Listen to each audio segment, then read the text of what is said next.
Nous abordons maintenant le dernier dimanche où nous allons parler de l'abondance. On a expliqué dès le premier dimanche quelle était la différence entre ce que le diable nous donne et ce que Jésus veut nous donner. La source de l'abondance, avant tout, c'est Jésus. Puis on a découvert quelles étaient les sources par lesquelles il nous les donnait. Et puis on a également regardé comment on pouvait se les procurer. Ça, c'était la semaine dernière.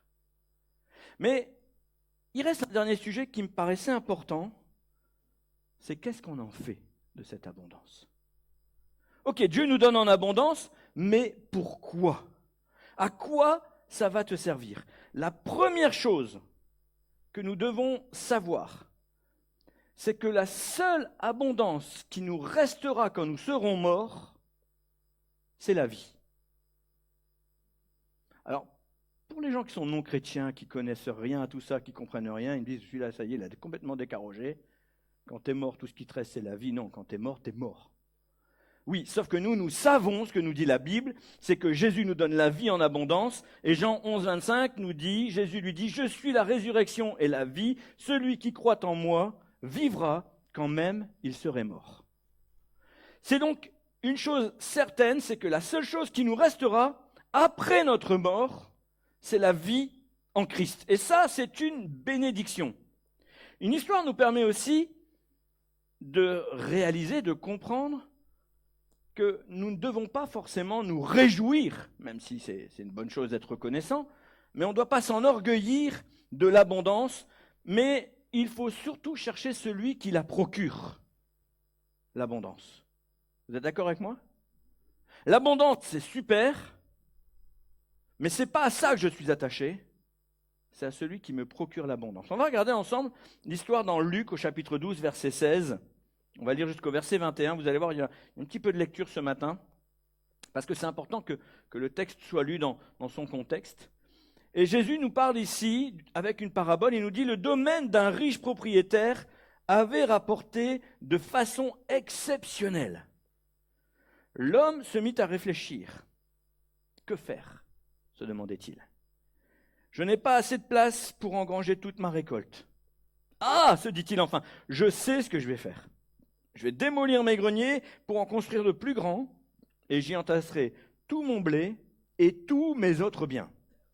Et après quoi, je pourrai me dire, mon ami, te voilà pourvu de biens en réserve pour de nombreuses années. Repose-toi, mange, bois et jouis de la vie. Mais Dieu lui dit, pauvre fou que tu es. On peut le lire avec l'accent du Sud. Pauvre fou que tu es. Fada. Pauvre fou que tu es, cette nuit même, tu vas mourir, et tout ce que tu as préparé pour toi, qui va en profiter? Voilà quel sera le sort de tout homme qui amasse des richesses pour lui-même, au lieu de chercher à être riche auprès de Dieu. Cette histoire, elle est fascinante parce qu'elle nous montre que on peut adorer Dieu, on peut l'aimer, on peut chercher l'abondance, sans finalement lui être reconnaissant, sans finalement être ceux qui vont se réjouir de ce que Dieu a fait, mais qui vont plutôt se réjouir de ce que Dieu a donné. Ce n'est pas la bonne démarche, parce que cet homme, au lieu de penser autrement, ce qu'il pense, lui, c'est à son avenir, à tout ce qu'il va pouvoir faire de cette abondance, de la manière dont il va pouvoir s'affranchir de toute obligation. Dorénavant, je vais manger, je vais boire, je vais vivre la belle vie. La retraite. La vie commence à 60 ans, quelqu'un a chanté, hein? Et donc, la première chose à quoi doit servir l'abondance, c'est à vivre. Et pas à nous mener vers la mort. Est-ce que vous avez bien lu avec moi? Cette nuit même, ton âme te sera demandée. Ah oui, j'ai l'abondance, ça va me servir à rien. À quoi ça va servir? Eh bien, l'abondance va d'abord servir à vivre. La vie d'un chrétien n'est pas une vie austère, n'est pas une vie de privation, n'est pas une vie d'enfermement, n'est pas une vie triste. Notre Sauveur est venu pour nous donner la paix, la joie, la vie, l'espérance, etc., etc. C'est pour que nous en jouissions, pas pour que nous mourions demain. Et donc, dans cette démarche-là, eh bien, comme je l'ai dit à plusieurs reprises, moi je reconnais qu'avant de connaître Dieu, j'aimais pas la vie. Je vous l'ai déjà raconté, j'aimais pas la vie. La vie pour moi n'avait aucun sens. Je me serais jamais supprimé, mais pour moi la vie c'était naître, souffrir, mourir. C'est gai, hein? Waouh! Comment voulez-vous aimer la vie quand c'est ce à quoi vous pensez au quotidien? Et je me battais pour la rendre plus jolie. À chaque fois, chaque jour, j'étais un peu plus subtil, je cherchais l'humour, je cherchais l'amour, mais je trouvais rien dans ce monde.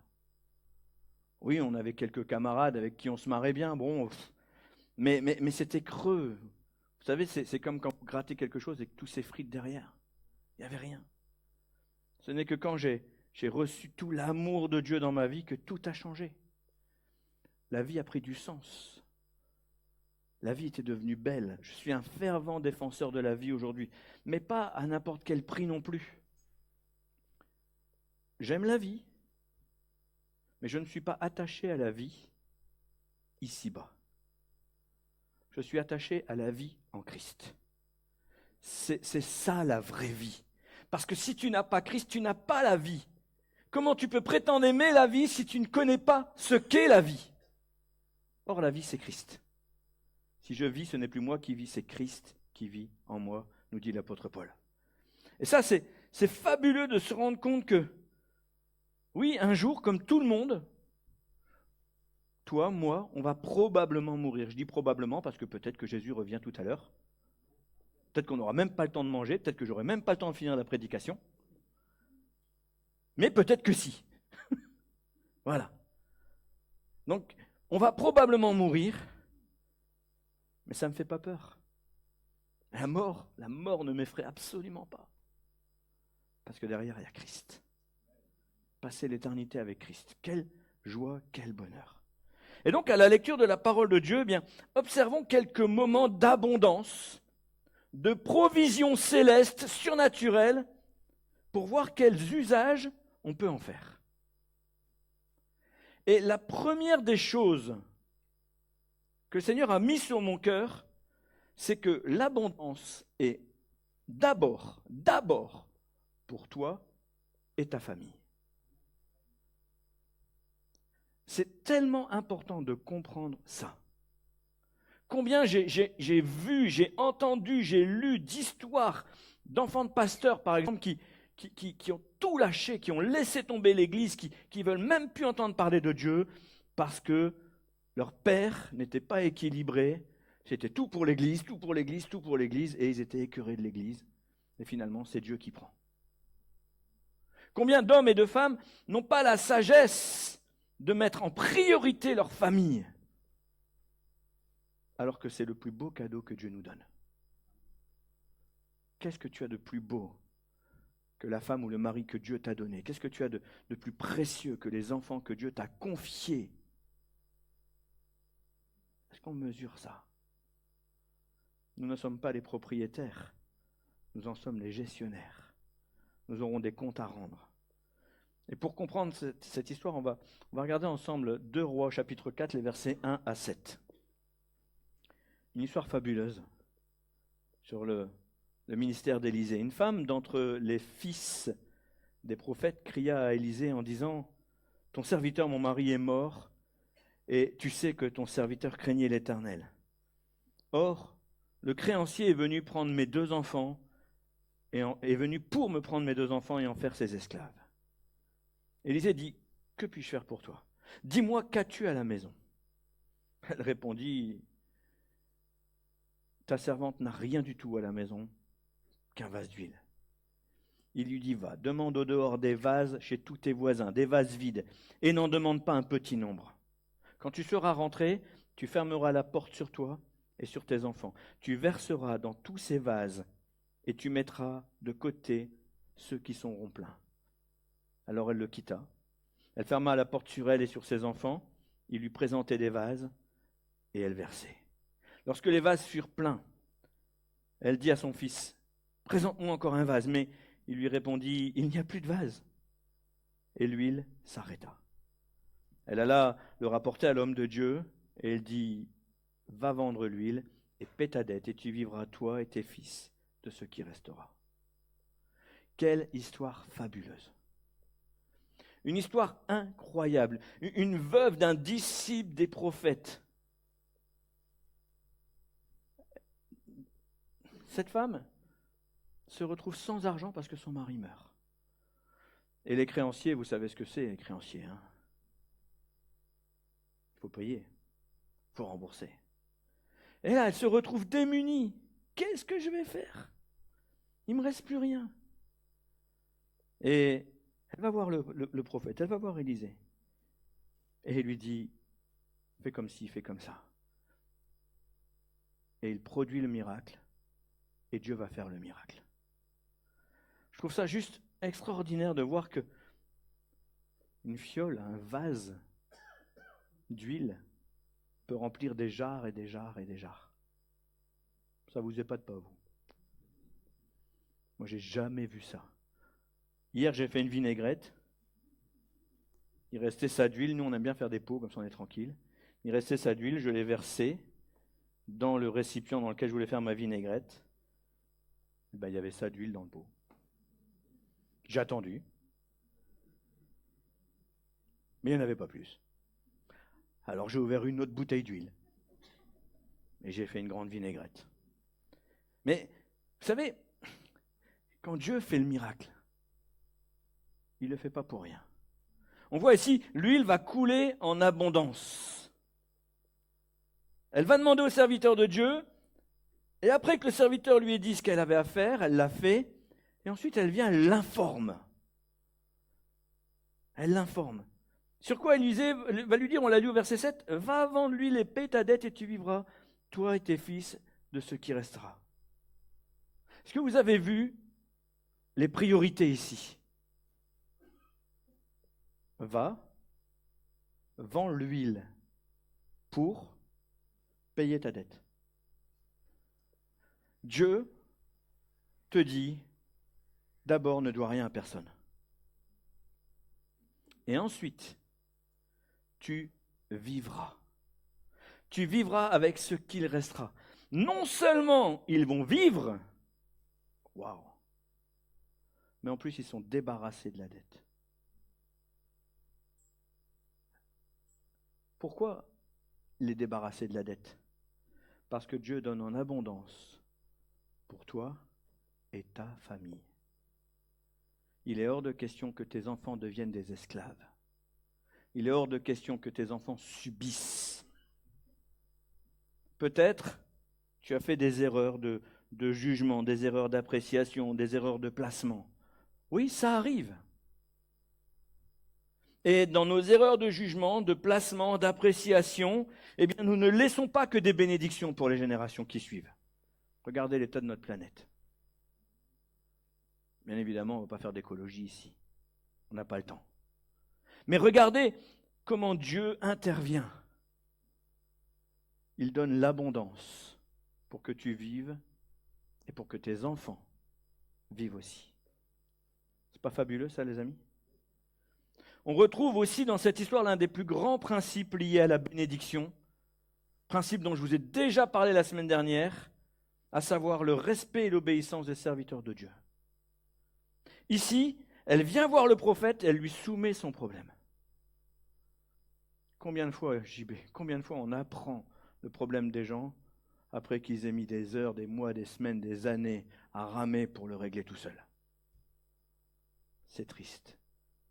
On aurait pu prier, on aurait pu passer du temps ensemble dans l'intercession, on aurait pu chercher la face de Dieu. Mais on a préféré cacher. Parfois, ça se comprend. Parce qu'on n'est pas toujours fier de ce qu'on a fait. On n'est pas toujours fier de ce qu'on vit. Mais n'ayons pas peur des serviteurs de Dieu. Quand ils sont au service de l'Éternel, ayons confiance. Donc non seulement elle a exposé son problème, mais aussi elle lui a obéi. Et au-delà de ça, elle l'a respecté en venant lui dire ce qui s'était passé. Cette femme était bien consciente que que son problème n'était pas solvable seule. Elle avait besoin de la grâce de Dieu. Or, quand Dieu met des hommes et des femmes dans son Église, à qui il a donné des dons, des talents, des compétences, des capacités, ce n'est pas en l'homme ou la femme qu'on a confiance, c'est en ce que Dieu a mis en eux qu'on a confiance. Oui ou non? Si Dieu te dit, cet homme, cette femme a reçu un don de guérison, et que tu es malade, ne dis pas, « Oh, si seulement il pouvait prier pour moi. » Ben, il est là-bas, va le voir, demande-lui de prier pour toi. Et laisse Dieu agir, il a mis quelque chose dans cet homme. Il a mis quelque chose dans cette femme. Quand un prophète ouvre la bouche et te parle, reçois tout ce que Dieu te dit. Il n'a pas mis quelque chose dans la bouche du prophète pour que tu n'en fasses qu'à ta tête. Écoute, entends. Entendre, c'est pas juste ça rentre dans l'oreille. Entendre, c'est ça rentre dans l'oreille et je comprends les choses. Et mets en œuvre ce qu'il faut. Moi, j'ai un de mes amis sur qui il y avait eu des prophéties. Dieu l'appelait à un ministère. Et quand je parlais de ça avec lui, il me disait oui, je sais que Dieu m'appelle à un ministère, mais il n'a qu'à le faire. Moi, tant que Dieu ne me poussera pas à le faire, j'attends. Ok. J'ai regardé dans la Bible, je n'ai pas vu d'exemple comme ça. Peut-être qu'il veut écrire un nouveau chapitre du livre des Actes. Je ne sais pas. Mais ce n'est pas biblique. Le prophète Élie vient au prophète Élisée et lui dit « Viens, suis-moi ». Et Élisée dit « Ok, je vais dire au revoir à mes parents, j'arrive tout de suite. Tu ne vas pas attendre longtemps. » Ça se passe comme ça. Le prophète passe, écoute ce que te dit le prophète. Bien souvent, on passe à côté de cette bénédiction. J'en ai déjà parlé la semaine dernière et je précise à nouveau que j'attends personnellement rien de personne, si ce n'est au moins le respect. Et n'ayez pas peur de nous partager les choses. On prie pour vous. On intercède. Et peut-être même qu'on peut faire plus quand Dieu nous le permet. Amen. J'évoque ici vraiment l'un des principes bibliques fondamentaux de la manière dont Dieu veut faire couler la bénédiction. Mais revenons à ce que tu vas faire de la bénédiction. Elle n'est pas seulement pour ta famille. Et ça aussi, c'est merveilleux, c'est la grâce de Dieu. Quand ta famille est bénie, il faut que ça se répande au-delà de tes murs. Il faut que ça coule, il faut que ça se démultiplie. Un autre texte nous parle de l'abondance, c'est la multiplication des pains et des poissons. On ne va pas prendre le texte, vous connaissez l'histoire par cœur, on la trouve dans Matthieu 14, on la trouve dans Marc 6, et on y retrouve le même principe que dans l'histoire d'Élisée. J'ai pas grand-chose, mais ce que j'ai, je le donne. J'ai une fiole d'huile, j'ai 5 pains et 2 poissons. Et qu'est-ce qui se passe ici? Eh bien, le même principe, on va donner en abondance. Jésus va multiplier en abondance. Et ici, ce ne sera pas seulement pour eux, ce ne sera pas seulement pour leur famille. Il va nourrir avec 5 pains et 2 poissons, on nous dit plus de 5000 hommes, sans compter les femmes et les enfants. Waouh! Je peux avoir un waouh! La semaine prochaine, on aura 5 pains et 2 poissons ici. Et on verra si on nourrit tout le monde. Non, on ne va pas faire ça. Tiens, une agape, ramener, et puis voilà.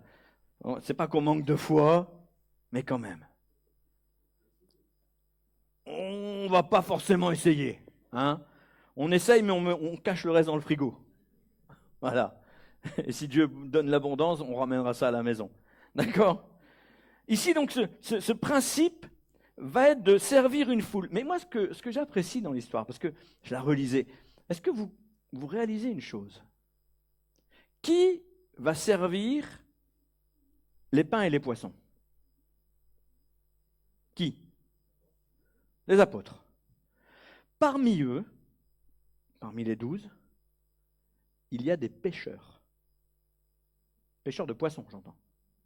Des gars qui ont passé leur vie à semer la canne à pêche, envoyer les filets, ramener du poisson dans l'objectif de le vendre pour nourrir leur famille. Je trouvais ça fabuleux de voir que ces hommes pêcheurs professionnels se retrouvent face à une abondance de poissons qu'ils n'ont pas pêchés et qu'ils vont distribuer gratuitement dans l'objectif de nourrir plein de gens. Moi, je trouve ça fabuleux de se dire que Dieu va se servir de pêcheurs de poissons, il faut préciser, pêcheurs d'hommes, pêcheurs de poissons, pour donner du poisson en abondance gratuitement. Aucune raison de chercher un enrichissement personnel. Il n'y a pas besoin. Ces hommes étaient habitués à vendre du poisson. Ils mettaient leur étal et ils criaient « Il est frais mon poisson, il est frais mon poisson !» Puis Obélix passait par là, il jetait un poisson dans sa figure, il disait « Il n'est pas frais ton poisson !» Non, vous connaissez, regardez Astérix, Obélix, ordre alphabétique, c'est, je ne sais plus comment il s'appelle, le vendeur de poissons, mais bon, peu importe. Il est frais mon poisson. Eux, ils voulaient le vendre le poisson, mais là, ils doivent le donner. Et à la fin, ils repartent chacun avec des paniers dans lesquels il y a encore des poissons. L'abondance, bien sûr, elle est pour toi, mais elle est aussi pour les autres. Dieu va se servir de qui tu es, de ce que tu sais faire, pour bénir les autres en abondance aussi. 5000 personnes, sans compter les femmes et les enfants. Habituellement, ils passaient des heures pour prendre du poisson. Là, Jésus a juste fait une prière et c'est la distribution. Waouh! C'est pas l'abondance, ça, les amis? Bon, on n'a pas la même définition, hein? Ils n'ont pas vendu. L'abondance sert à la générosité. On lit dans Matthieu 10, « Guérissez les malades, ressuscitez les morts, purifiez les lépreux, chassez les démons. Vous avez reçu gratuitement, donnez gratuitement. » Dieu te donne, distribue, partage, sert.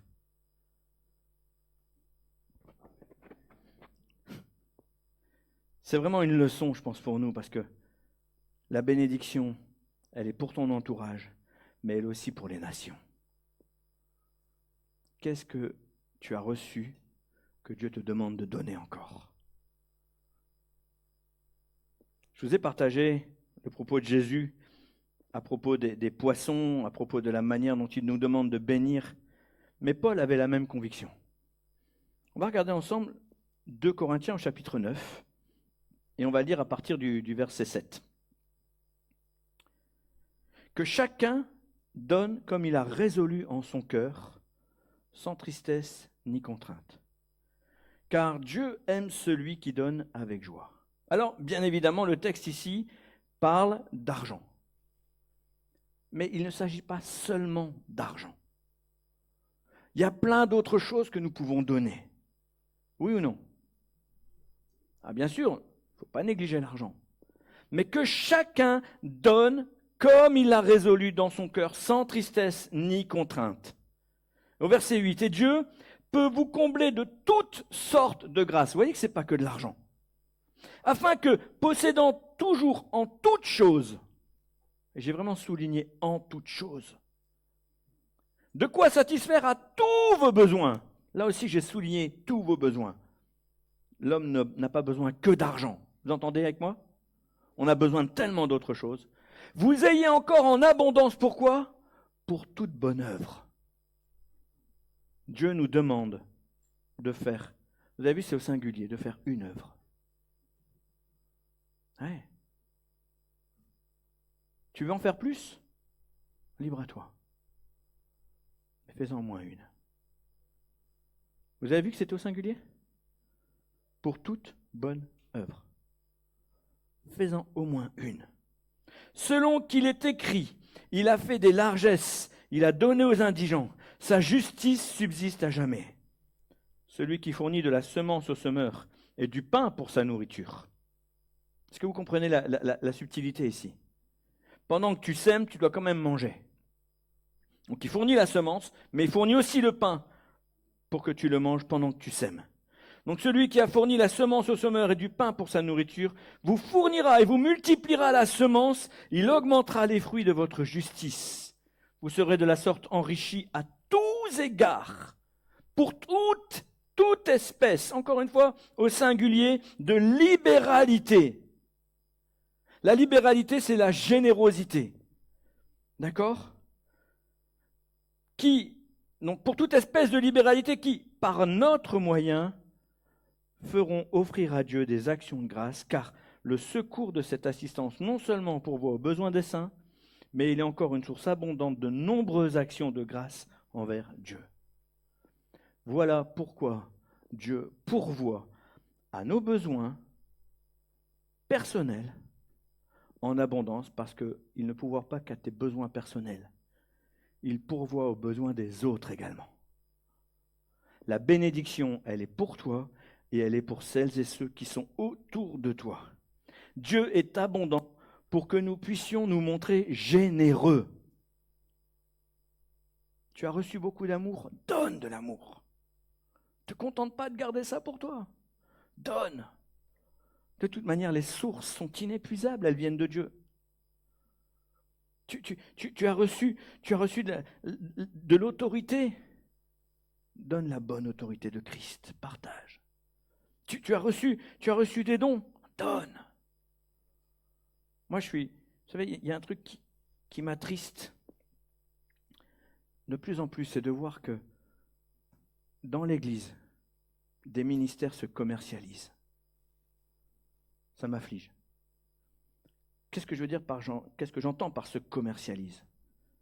C'est de voir ces hommes, ces femmes qui ont reçu, et quand vous les invitez, ils vous demandent un cachet. Ah, j'ai un don de guérison, j'écris plein de livres, je fais plein de réseaux sociaux, je gagne déjà beaucoup d'argent, mais si tu veux que je vienne dans ton église, c'est 400 balles. Mais quelle tristesse. Si tu es un artiste, un musicien, c'est différent. Combien tu payes pour aller voir un concert de Vianney ou combien tu payes ? Tu payes cher, il n'y a pas de raison que tu ne payes pas des musiciens quand c'est leur métier. Mais serviteur de Dieu. Un artiste chrétien que j'aime énormément, Stéphane Kéry, pour ne pas le citer, fait des tournées dans le monde entier. Il venait à Lille et puis on l'a reçu, on a passé du temps avec lui. C'est vraiment quelqu'un que j'aime beaucoup, quelqu'un de très très simple. Et il nous a dit, je fais une tournée, et donc il nous demande un cachet. Et il nous dit, après vous faites ce que vous voulez, vous pouvez faire payer la soirée, le concert, parce qu'il ne fait pas qu'un concert, c'est un temps d'évangélisation aussi, vous pouvez faire payer la soirée, le concert, tout comme vous pouvez faire gratuitement, mais moi je vous demande un cachet. Nous on a dit, écoute, ne t'inquiète pas pour ça, on comprend. Le gars quand même il vient du Canada, il loue des camions, enfin deux véhicules, il embauche des gens pendant 2 semaines, personne ne vit que de pain et d'eau, hein, d'accord ? Et donc, il nous demandait un petit cachet, c'était vraiment pas grand-chose par rapport à ce qu'il faisait. Et nous, ce qu'on a décidé de faire, c'est qu'on a fait une soirée gratuite. L'église du Phare à Lille était pleine. Il y a plus de 300 places, hein, donc l'église du Phare à Lille était pleine. Et on a fait une offrande. On a fait une offrande, on a pris le panier, on l'a viré, on l'a mis dans une enveloppe et on lui a donné. On lui a donné 4 fois plus que ce qu'il demandait. Pourquoi ? Parce que Dieu bénit quand tu n'es pas là pour l'argent, quand tu es là pour le service, Dieu bénit. Fais confiance à Dieu. Fais-lui confiance. Et Stéphane disait, mais d'habitude on me donne juste ce que je demande. Et lui on a dit, oui, voilà, nous on a donné ce que Dieu nous a demandé. Et il était heureux. Et j'apprécie énormément cet homme et je vous encourage encore à l'écouter. Chaque écoute, c'est de l'argent dans sa poche, donc écoutez-le. Voilà. Mais Dieu pourvoit à nos besoins avec abondance pour qu'à notre tour, nous puissions bénir avec abondance, nous montrer généreux envers ceux qui manquent. Toujours dans 2 Corinthiens, quelques versets auparavant, chapitre 8, verset 14, on lit « Dans les circonstances présentes, par votre superflu, vous pouvez venir en aide à ceux qui sont dans le besoin. » Alors là, on va dire, ouais, c'est toujours moi. Non! Aussi, par leur superflu, ils pourront un jour subvenir à vos besoins. Ça me rappelle la chanson des Restos du Cœur. Hein. Vous connaissez la chanson du cœur ? Aujourd'hui, On n'a plus le droit, d'accord?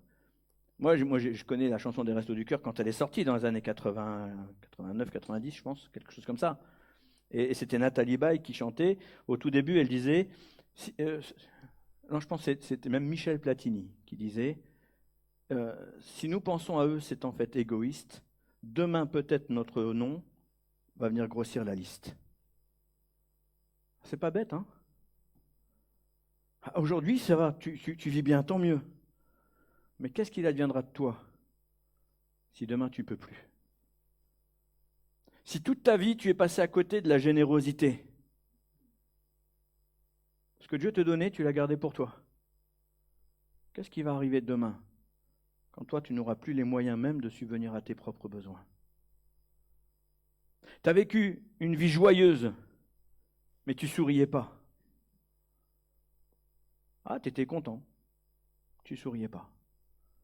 Tu marchais dans la rue tête baissée, tu n'avais pas besoin de plus de joie, tu étais joyeux. Puis d'un seul coup, les choses s'accablent sur toi. Tu perds des êtres chers, tu te retrouves seul. Et après, tu vas râler parce que les gens ne te regardent pas et ne te font pas de sourire. Quand tu en avais plein à donner, tu ne les donnais pas. Mais à celui qui donne des sourires dans la vie, quand il en a besoin, il en reçoit. C'est une vérité ou c'est pas vrai? Souris, sois aimable, sois agréable, sois gentil, sois généreux. Et Dieu te le rendra. Aujourd'hui, tu as du superflu, viens en aide à ceux qui en ont besoin. Peut-être demain, c'est toi qui auras besoin. Et tu seras bien content qu'on te donne aussi. La vie en abondance doit non seulement nous apporter de la satisfaction, mais elle doit également servir de bénédiction à ceux qui manquent. Entendons que Dieu ne donne jamais trop. Eh oui, Dieu ne donne jamais trop. Il nous donne des mesures parfaites. Si tu as reçu beaucoup, partage, donne. De toute manière, tu vas arriver au ciel, tu ne vas rien emporter.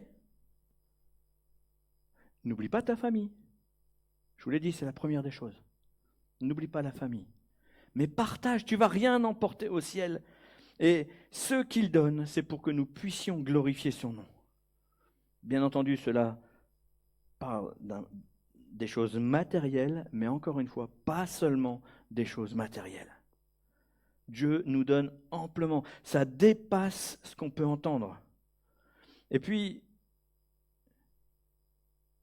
la générosité de ce que Dieu nous demande à nous, les chrétiens, ça reste quand même d'annoncer la bonne nouvelle.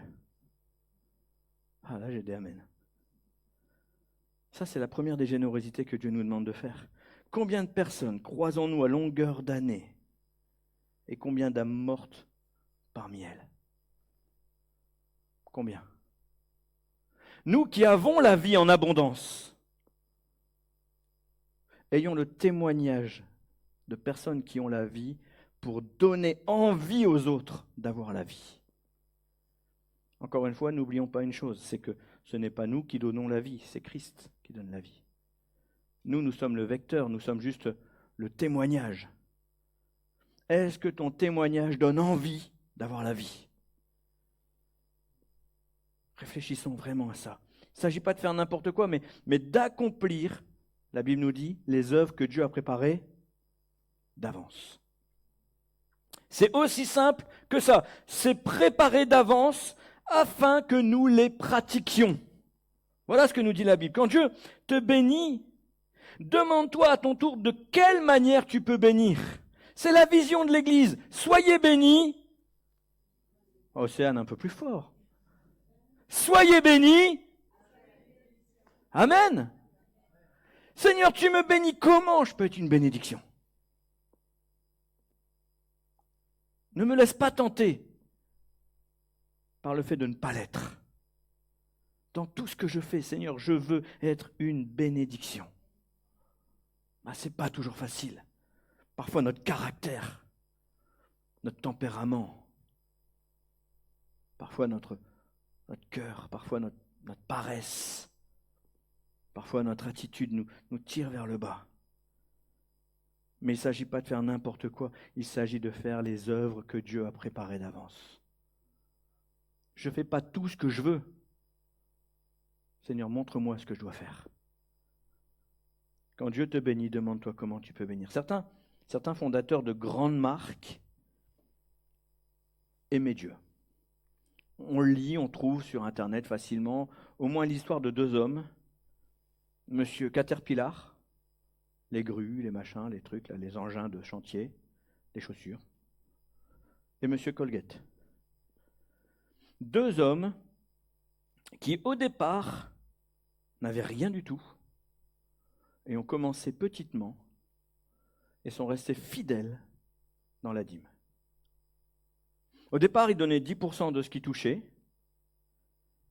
puis ça commençait à être conséquent, ils sont passés à 20, 30, 40, jusqu'à arriver à 90% de tout ce qu'ils touchaient était reversé à des œuvres, et ils se contentaient des 10% avec lesquels ils vivaient dans une opulence extraordinaire.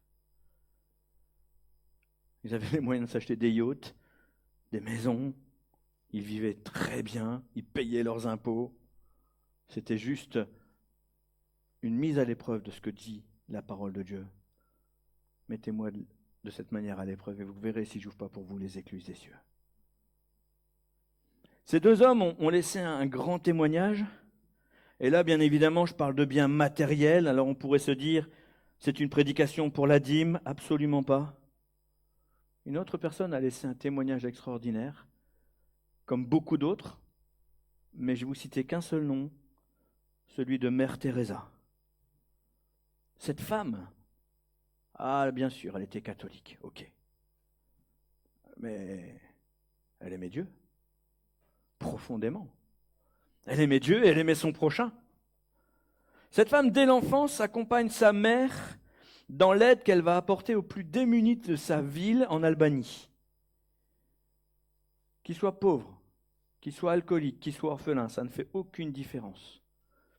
Ces gens-là, cette famille vit bien, ils sont généreux avec les gens qui ont besoin.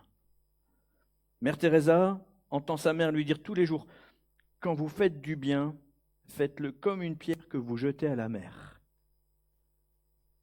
Pas comme une bouteille que vous jetez à la mer, comme une pierre. Ça veut dire quoi? Ça veut dire que ne cherche pas de retour, ce sera perdu. Jette une pierre dans la mer, ça ne change pas le niveau de la mer, ça ne change rien à la vie de qui que ce soit, mais la personne que tu as aidée, ne serait-ce qu'un instant, ça lui fait chaud au cœur. Ce que vous faites, ne cherchez pas à obtenir quoi que ce soit en retour.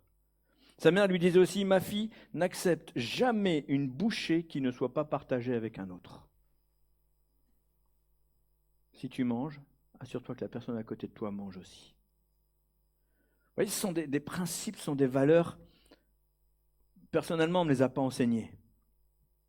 Je suis né dans une famille du Nord où mes grands-parents avaient connu la guerre et où ils avaient enseigné le mérite, où ils avaient enseigné le fait que la priorité, c'était ta famille, c'était manger. Parce que oui, quand tu as connu la guerre et que tu n'avais pas les moyens de manger, tu enseignes ça à tes enfants. Mon père étant fils unique, c'est ce qu'il nous a enseigné aussi. Ce n'est pas ce que Dieu m'a enseigné après. Sois généreux. Mon père est généreux. Avec qui il veut, mais il est généreux. Ma fille n'accepte jamais une bouchée qui ne soit partagée avec d'autres. Et elle a grandi avec ces valeurs et cette générosité. Cette femme était brillante, jolie, intéressante.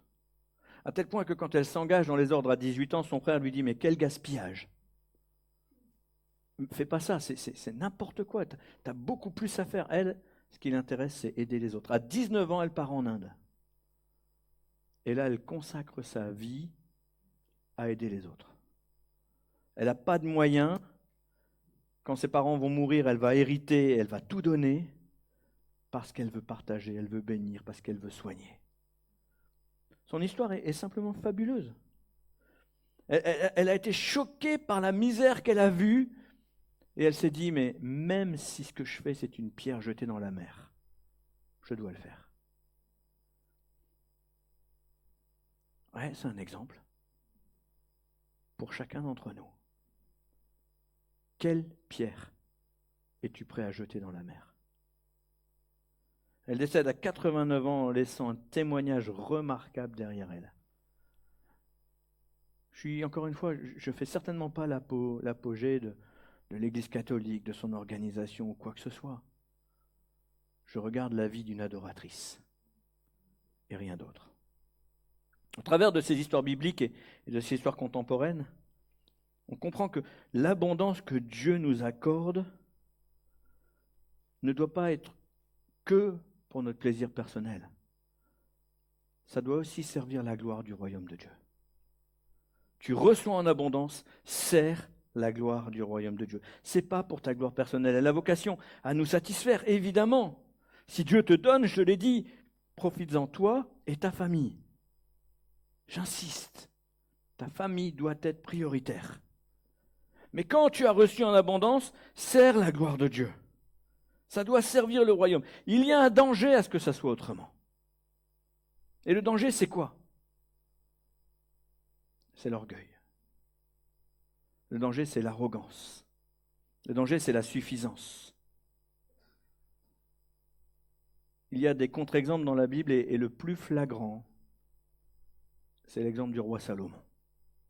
Ah, le roi Salomon, la sagesse incarnée, les proverbes, cantiques des cantiques.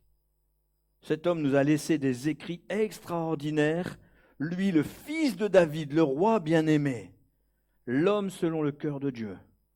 Salomon, qui au moment où Dieu lui dit « Qu'est-ce que tu veux, je te le donne maintenant sur le champ », demande de la sagesse. Quelle histoire fabuleuse. Je suis un jeune chrétien, je lisais, et je vois Salomon, je me dis « Punaise, ce gars-là, quand même. » Moi, Dieu, il vient, il me dit « Qu'est-ce que tu veux ?» Je ne suis pas sûr de penser à la sagesse en tout de suite, quoi. Ok, Seigneur, j'en ai pas beaucoup, parce que rien que le fait de ne pas y penser, c'est la preuve. Mais peut-être que je te demanderai autre chose. D'ailleurs, peut-être pas, c'est sûr que je te demanderai autre chose. Mais Salomon, lui, il est tellement tout. Il a reçu argent, sagesse, intelligence, notoriété. Des hommes, des femmes viennent le voir du monde entier de l'époque pour lui demander ses conseils. Et finalement, il se séduit lui-même en imaginant qu'il n'a aucune limite. Et on lit dans 1 Roi chapitre 11, on lit l'histoire. Cet homme va avoir 700 femmes, 350 concubines. À quoi ça sert?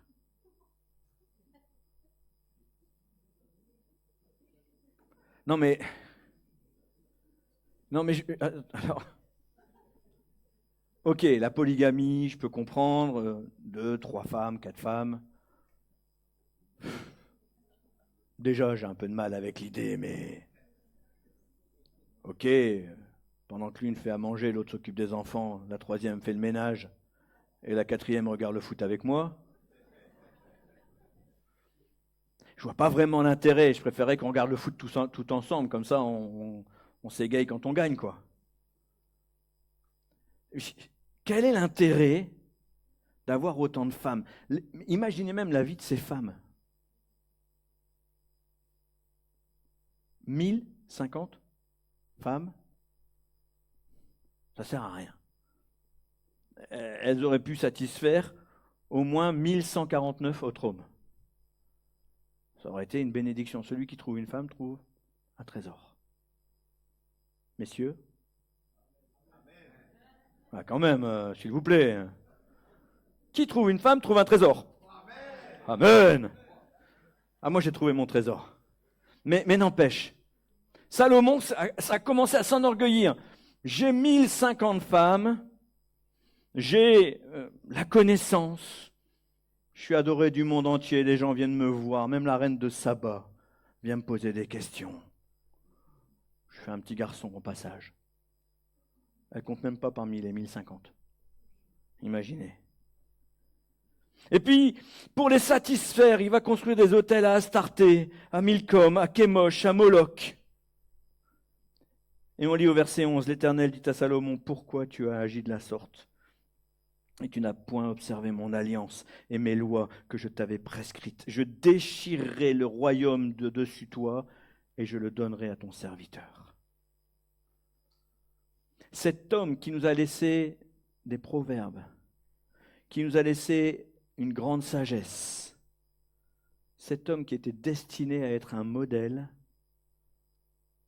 est tombé comme une feuille morte. Vanité des vanités, tout n'est que vanité. Voilà ce que lui-même il a écrit. Il n'y a rien de nouveau sous le soleil. Voilà ce qu'il a écrit.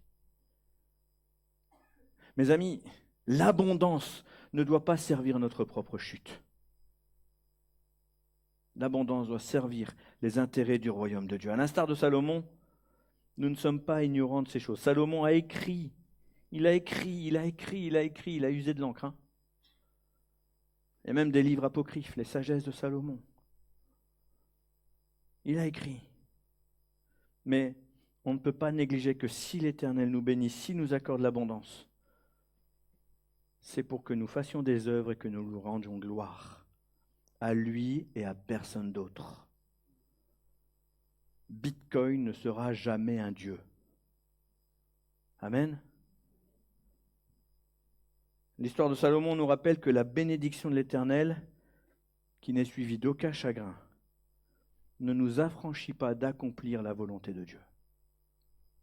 Et ça, c'est le plus important à retenir. L'abondance doit servir la volonté de Dieu. Alors, bénissons Dieu pour l'abondance qu'il nous accorde, mais n'oublions pas de lui demander de quelle manière elle doit bénir l'avancement de son royaume. Seigneur, tu m'as donné ça. Comment je peux être une bénédiction? De quelle manière? Notre famille est prioritaire. Tâchons d'être sans reproche. Notre bénédiction doit être au bénéfice des gens qui nous entourent. Souvenez-vous, les 5000 hommes, plus les femmes, plus les enfants, juifs, qui sont au bénéfice de l'enseignement de Jésus, qui reçoivent à manger. Et finalement, même les étrangers doivent recevoir de notre bénédiction. Parce que notre témoignage doit témoigner de la gloire de Dieu. Amen. Je vais conclure avec ça. En nous rappelant que l'abondance est une bénédiction que nous souhaitons tous, mais elle engage des devoirs.